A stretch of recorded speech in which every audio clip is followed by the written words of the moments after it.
there comes a time when the evil that's present in the world starts to really affect you spiritually. It gets hard to detangle that from who you feel that you are as a person and what you feel your purpose is in life. And just to go on a really short, seemingly random tangent, I was just now before recording this, looking at a porn site. This site is littered with racists and Hinata haters for some reason. You know, I've found it funny in the past. You would go on this website, look up a picture. If there's even a trace of a black person, if there's even a trace of melanin at all in the image or the video, the video gets downvoted, and sometimes there will be comments on it. If you're a sex addict like me, you're logging on to porn sites regularly.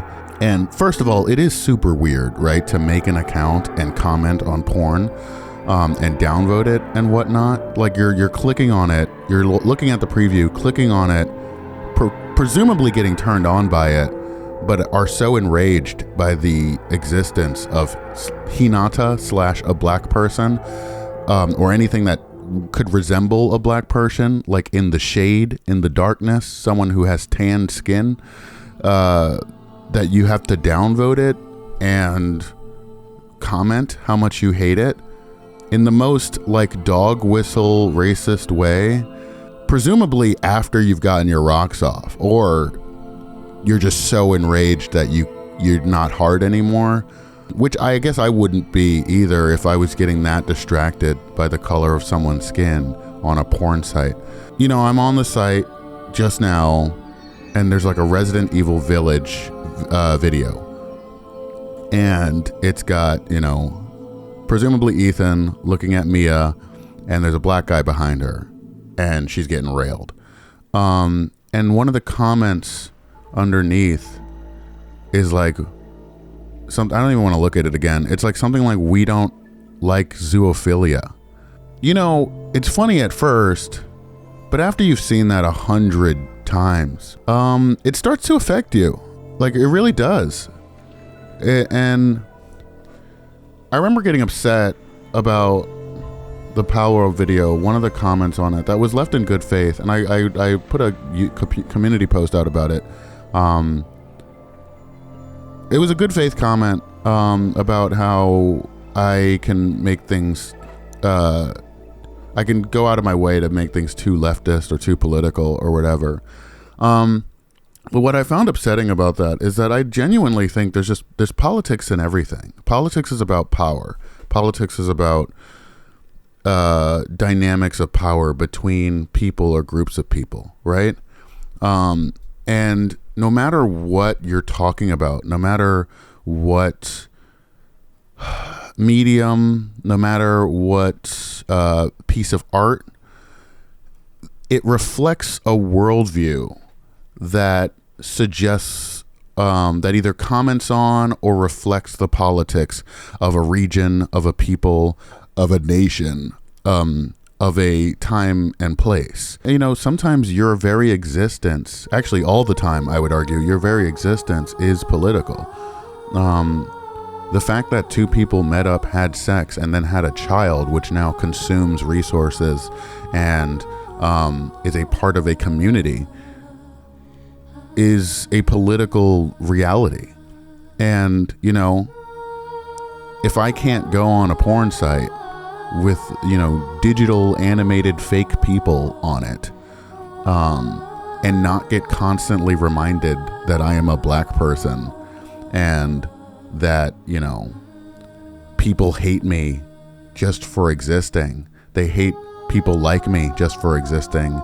They hate the idea that I'm going to fuck their white daughters or whatever. Which, you know, I will. I have done and I will do and will continue to do consensually. So if you're a racist, just accept that reality. It's frustrating. It's like there's genuine evil, and it's like it's tame. It's tame, impotent evil, probably literally impotent evil if they're commenting on a porn site. But it's still a reminder. And I think that's why it's important to, and I don't always do it right. Definitely not. I'm not the most educated person in the world. I'm a dumbass. I'm a fucking dumbass.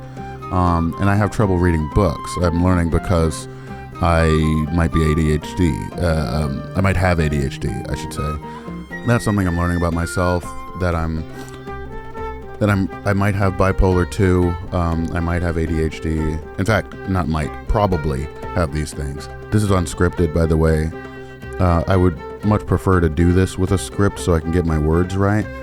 But the idea is that everything exists within a system, and no matter what you try to do, no matter what you try to make, it's going to reflect that system. It's like how you can't see colors that don't exist, You can't see things outside of a political climate when they're all made within a political climate. It's about power.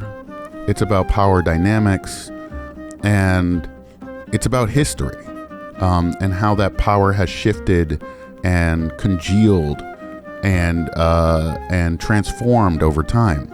And that's all to say, by the way, when I talk about politics in my videos, I don't think it's a life or death situation.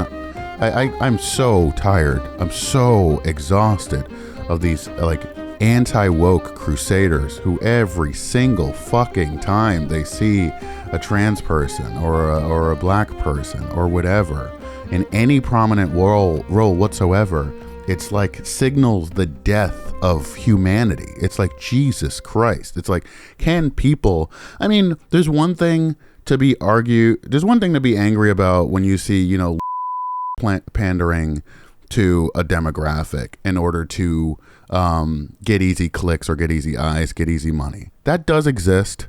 You see it a lot, especially when it's electioneering season and, everyone wants to play the identity politics cards to get more voters.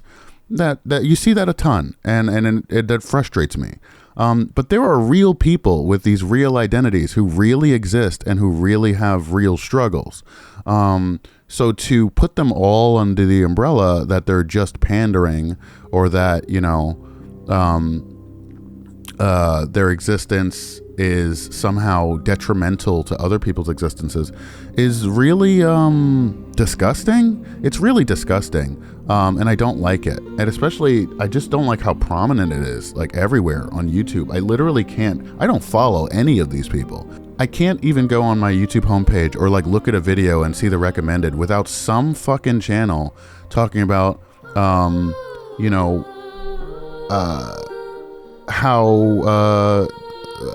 woke something is, or how women be like this or whatever. And it's it's so annoying. I don't look out this stuff. I don't watch these videos. I always am not interested on these things, and they keep popping up. It is so absurd. And it's a grift. It's a grift. To see woke in everything is a grift. If you think that a person writing a story about a trans experience is because they want to make money and not because they want to tell a story about their experience or someone else's experience that they care about, I invite yourself to ask why your predisposition is to think it's all about money. And it might say more about you than it does about the person. So I just looked it up. Same-sex marriage was only recently made legal in the United States. Apparently on this website, equaldex.com, it says that same-sex marriages is legal in only 37 countries. The United States, Canada, Mexico, Brazil, South Africa, Australia, Argentina, a couple places in Europe.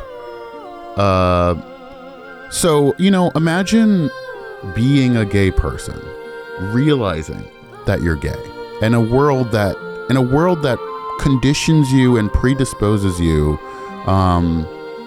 culturally to accept straightness and embrace straightness and live a straight life, and perform straightness as well. A world that culturally kind of predisposes you, conditions you to do all that stuff. And then you realize you're gay. And then it's like, okay, that's scary to me. I'm scared that if I tell people who I am, how I am, I'll get hurt, or my family will get hurt, or I'll get killed, or I'll get ostracized. And then it's, made legal, and the culture starts to shift. Suddenly you feel like it's safe or safer to be yourself. Suddenly you feel like you can be happy and healthy, embracing who you are. Dare I say, you can be proud of who you are. And then you want to write stories about that. You want to write stories about your experience. And then there's other people who are like, hey, I had the same exact experience. I loved your story so much. Hey, why don't we write a story about it together? Or you see someone else's story and it helps you understand more about yourself. If that's pandering, I don't know what to tell you. That's just kind of like how humanity thrives. That's kind of what humanity is. Especially if you've been living under oppressive situations and systems your entire life. If you've been demonized just for existing, for a thing you have no choice about. Now you can kind of exist out in the daylight. And you want to talk about your experiences. That's not woke. That's just living. And it's just frustrating. It's like people just want to live their lives. They just want to talk about their experiences. They want an experience to be had that's outside of the default. I don't care, really, if a game doesn't agree with my politics, or if a movie or whatever doesn't. Yeah, Final Fantasy 13, I agree with the politics of that for the most part, to the extent that the characters have well thought out political motivations. But that game fucking sucks. I hate it. I think the story is one of the stupidest parts, and so are the characters. It's all in good fun for me. Like, I think it's important to point these things out, especially with the rise of the anti-woke brigade and like literal Nazis commenting on shit. These fucking manosphere weirdos who have way too much of a platform. But when I talk about it, trying to play non-violently in Pal World and failing at it, which you can see in the video, it's all in good fun. Like, I had a lot of fun making that video, playing that game even. And, I don't take anything I say all that seriously. And I know that might seem like a cop-out, but I really don't. I don't think I don't think any of this is life or death. What I'm doing, I don't think it's like a life or death situation. I just think, it's interesting. I want to analyze it from this perspective, and it's not an indictment on me or the world or even the game. I just think it's interesting from that perspective, and I like to, I don't like to just take any random old perspective and talk about it that way. I think some experiences kind of invite certain certain frames of reference and frames of analysis. And I thought that Pal World specifically was inviting that frame of talking about it from an environmental / colonial perspective, which I thought was interesting and fun. And someone said, like, I played the game the way it wasn't meant to be played, but like, I failed, and you can see me in the video playing the game the way it was meant to be played, and I still had the same criticisms. Yeah, it's all fun in games for me. I'm definitely not one of these people who think the world is ending because a piece of art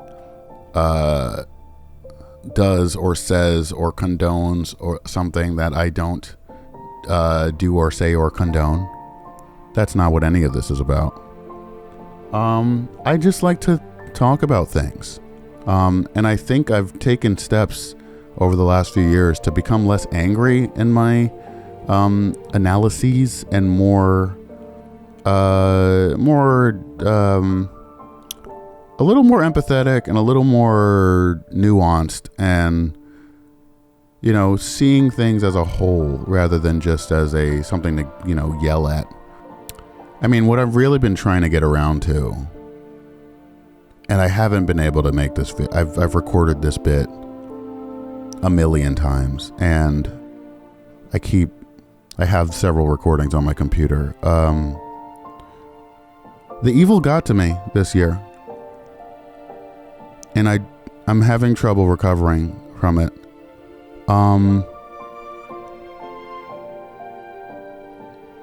I talked about it in the Silent Hill video. Someone who I care about, someone who I would say I love, someone who I've laughed with, I've made food with, I've adventured with, I've had sex with. I watched them completely fall apart from what seems like paranoid schizophrenia. This person abused me. They bit me. They choked me. They punched me.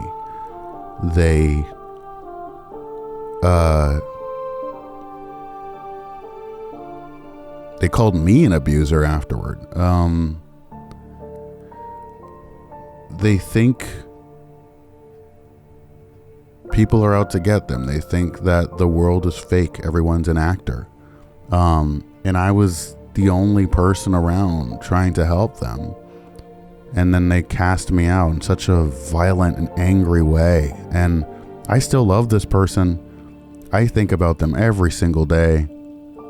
I just want to know that one day they will be safe, and they will be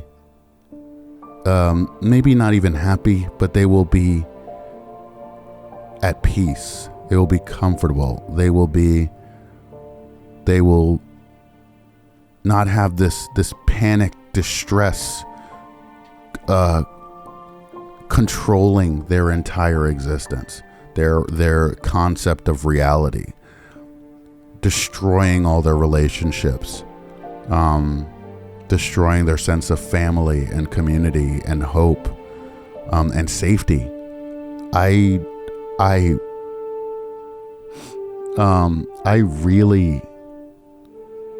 would love to see their face again. I would love to hug them again. I would love to hear their voice again.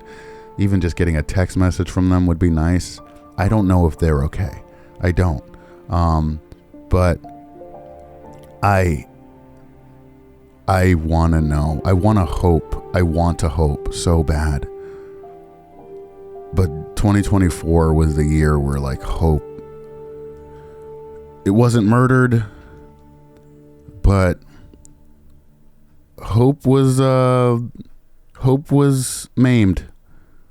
Yeah, that was at the center of everything. But it's just kind of been the entire world. Even from seemingly little things, like my Inception video being blocked constantly, being on a million dating apps and getting ghosted and rejected 99% of the time. And that's not to invite any incel bullshit or whatever, or manosphere bullshit. This is just a problem with cultural stuff. It's also, political. It has to do with work culture. It has to do with, friend culture. It has to do with how people treat people. And on these apps, which are monetized to hell and back, which are pretty dehumanizing in how they present people and how they invite people to engage with one another. Again, it's just like the racist stuff. It just gets to you after a while. It's like, do I suck? Am I a bad person? Do I deserve this? Do I deserve to be lonely? Do I deserve to have someone I love and care about fall apart from schizophrenia right before my eyes? Do they deserve it? Are they a bad person? Are they a bad person for abusing me? I don't know. I don't know. And I can understand how scary things can be if you think that evil is present everywhere, if you're a religious fundamentalist. and you think that evil is literally a hair's breadth away from touching you and destroying your life, it can be scary. If you've been told that your entire life and you've been convinced of that. I mean, my worldview is not so. It's more nuanced than that. You know, leftists take offense to everything or whatever. I guess it's not really a meme. It's just kind of, you know, internet discourse. Leftists take offense to everything. Everything is problematic. Whatever. To an extent, that's true, and you know, it's really annoying being a leftist, and it's there's some people who take it really, really far, in a very frustrating and annoying way. That said, you know, my worldview is that, and I can't speak for everyone, but my worldview is that evil is not a hair's breadth away from affecting you and destroying your life. That evil is not omnipresent. That evil is about decisions that people make. It's not about some natural force that will take over if you don't constantly fight it back. I think the world is predisposed to beauty and to empathy and community and affection.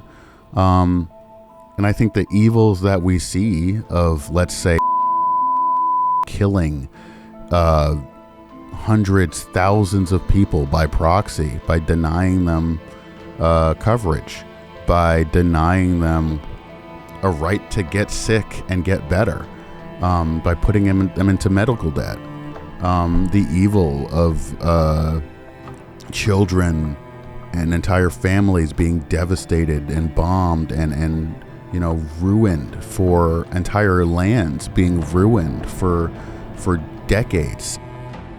The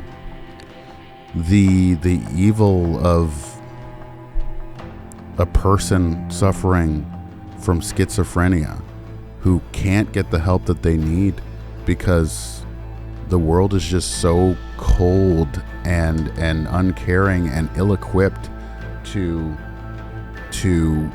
you know, do anything about this person until it's too late. The evil of a homeless person on the subway having a severe psychotic mental breakdown, and then getting murdered for that, and then the murderer getting to walk free.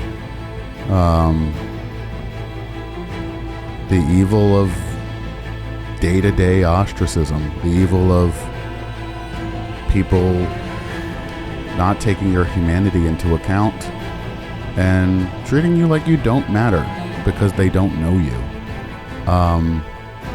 because you didn't align with their particular whims at the moment. The evil of cold digital theft and denial and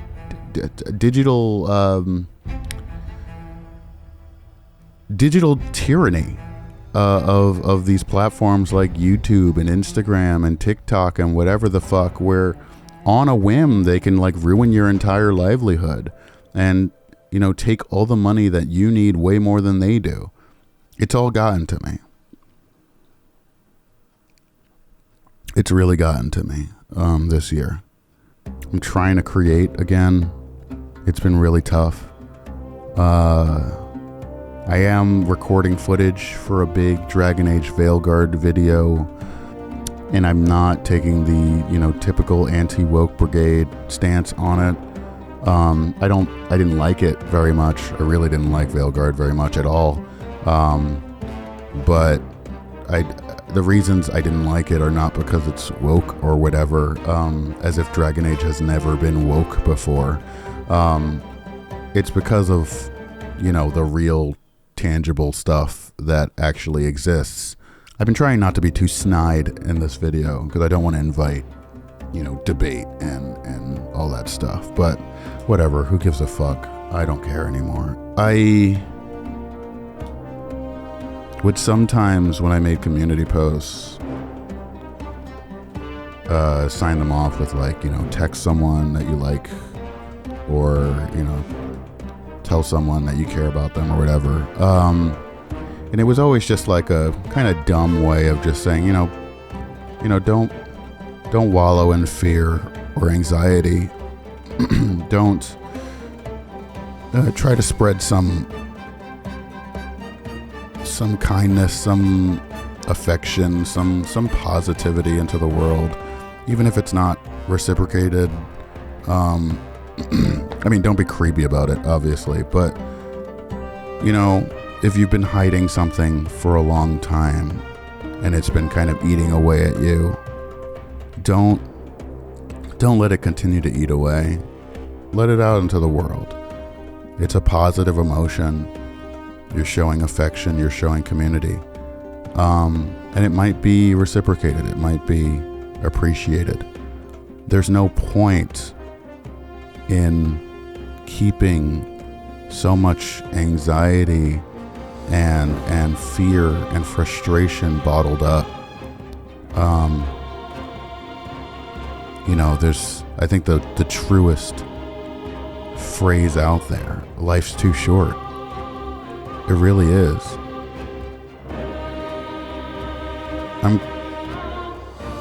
This is getting really kind of intense, but I'm constantly afraid of dying. Constantly. It's been, the one character from Dragon Age Veilguard who I really, really empathize with was Emmerich. His overwhelming fear of death. Well, hasn't everyone from time to time? When I was younger, it happened more often than that. That's when I discovered I possess a great terror of dying. It goes beyond dread. Can't be reasoned with or soothed over.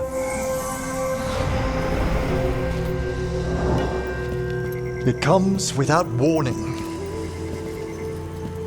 In the dead of night, sunlit streets,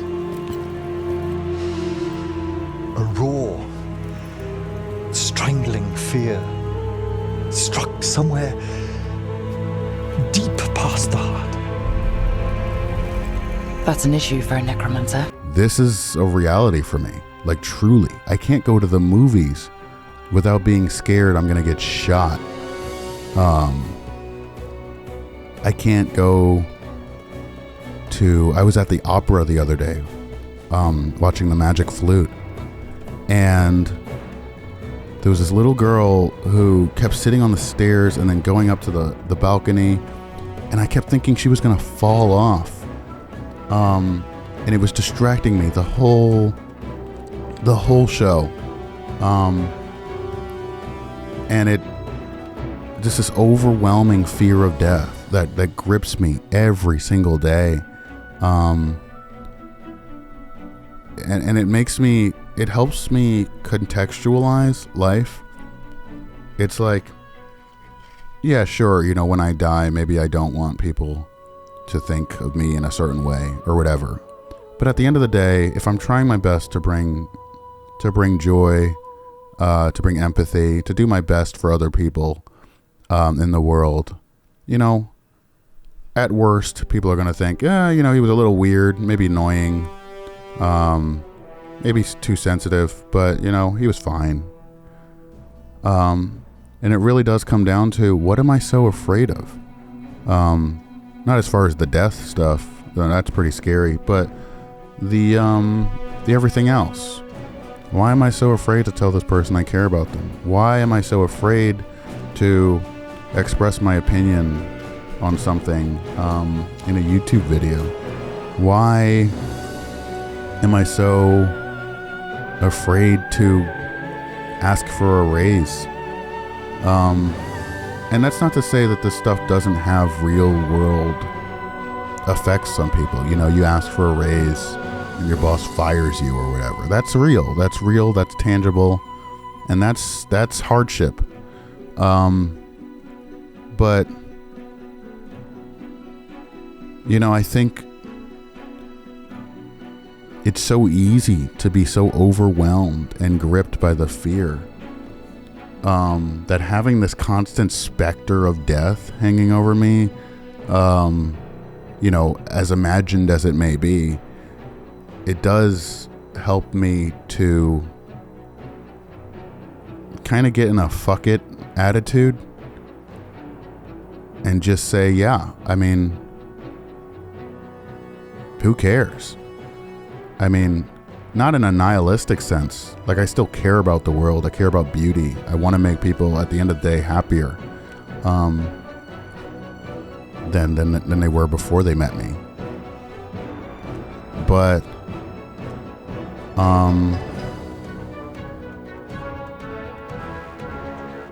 there's no point in paralyzing myself with my own fears, my own worldly, sometimes imagined fears of things going wrong. And there are some times where it's good to step back. It's good to be patient. It's good to be hesitant, because it's very easy to act on impulse and get yourself hurt or someone else hurt or ruin things. But there are also times when impulse is the right move. I don't know. Take care, everyone. Happy New Year. And I'll be back eventually. I don't know when. Again, I'm trying to gather footage. But this has been one of the worst years of my life. Probably second only to the year that I plan to. And as far as my mental health goes, I'll be okay. I'll get through this. But this has been. I appreciate patience in allowing me the space and time to recover and to figure out everything, to grieve, to worry about my friend, to not know what the fuck is going on or how to deal with any of it, but to know that eventually I will. Thanks, guys, for watching, and I hope your New Year's feel like a real refresh point. Feel like things will get better. I feel like there is hope.